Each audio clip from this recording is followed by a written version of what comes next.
Hi first dies நான் அப்படியே சோனிக்கு இந்த வீடியோவில் கூலி படத்துக்கு நான் அப்படியே தான் பார்க்க போகிறோம். கூலி இந்த ஒரு படம் ரிலீஸ் ஆகி ஒரு வாரம் கிட்ட ஆகும் செஞ்சு. இப்போ நம்ம சன் பிக்சர்ஸ் என்ன பண்ணியிருக்காங்க அப்படின்னு சொல்லி பார்த்தீங்கன்னா, இந்த ஒரு படத்துக்காக ஒரு கேஸ் வந்து போட வச்சிருக்காங்க ஹைகோர்ட்டில். எதுக்காக அப்படின்னு சொல்லி பார்த்தீங்கன்னா, கூலி படத்துக்கு சென்சாரில் ஏ சென்சார் கொடுக்கணும்னு வச்சிருப்பாங்க.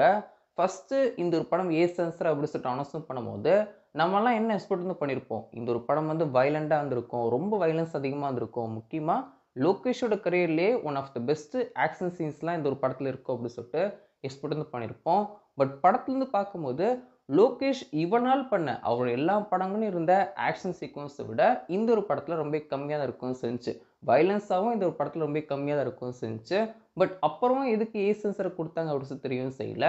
ஸோ இப்போ வந்து பார்த்தீங்கன்னா சன் பிக்சர்ஸ் ஒரு கேஸ் வந்து போட வச்சிருக்காங்க. எங்களுக்கு வந்து இதை விட வயலன்ஸாக இருந்த படத்துக்கெல்லாம் யூஎஸ் சர்டிஃபிகேட் வந்து கொடுத்தாங்க.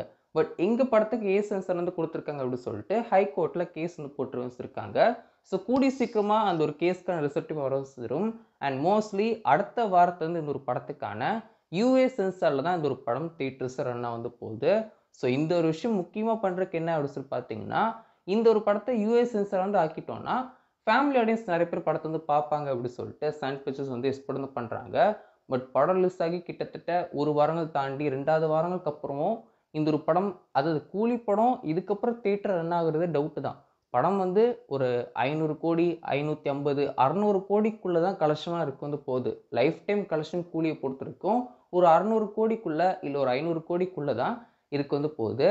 மேபி லியோவோட கலெக்ஷனை தாண்டி ஒரு இது வந்து பண்ணணும் அப்படின்னு சொல்லிட்டு அவங்க வேணும்னே போஸ்டரை டிசைன் பண்ணி போட்டு தான் உண்டு. மற்றபடி கூலி படம் வந்து பார்த்தீங்கன்னா ஒரு 500 கோடிக்குள்ளேயோ இல்லை ஒரு 550 கோடிக்குள்ளேயோ இருக்கும் அப்படின்னு சொல்லிட்டு லைஃப் டைம் கலெக்ஷன் அவ்வளோதான் வரும் அப்படின்னு சொல்லிட்டு நான் எக்ஸ்பெக்ட் பண்ணவும் செய்கிறேன்.